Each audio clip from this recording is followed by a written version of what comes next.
The Christmas Story is also another one that resonated with me as, you could just see that happening, where he kind of sabotages his mom's plans to be Santa Claus. That was very But so real. And I thought about that story a great deal because my brother, I have a younger brother, and during Christmas time, I knew I was old enough to know that there wasn't a Santa Claus, but he wasn't, and I didn't have the exact same experience, but I remember telling my brother, I don't think there's. You told him? I remember telling him, there's no Santa Claus. For some reason, that was a memory, and it was funny when I read that story. I'm like, I remember doing this.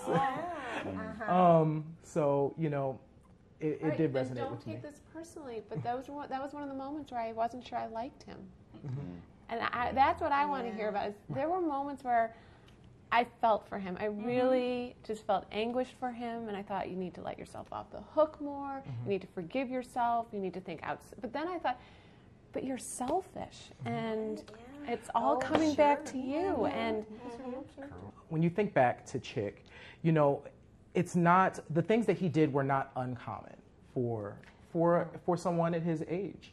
And a child of divorce. I mean, he was a perfectly happy kid until his father blew the family apart, and everything that you're referring to came after that fact. And he did, kids do become selfish, and that scene with the Santa Claus, which I've heard a lot of people, and that never happened. I mean, that's just a figment of my imagination, but where he exposes his mother as the Santa Claus to his little sister. I'm glad to hear that wasn't true. Yeah, no. But what he's trying to say is it's not Dad. It's supposed to be Dad, and it's not Dad. And Mom, you're not Dad, and you're never going to be Dad. And this is so stupid. We're going to have. He's angry that he has to pretend that there's a male Santa Claus, and so what he says to his sister is, Santa Claus isn't a girl, stupid. That's the whole thing. That's the essence of it. Mom can't be Dad. And I don't know about you, but I see a lot of that kind of anger in children of divorce.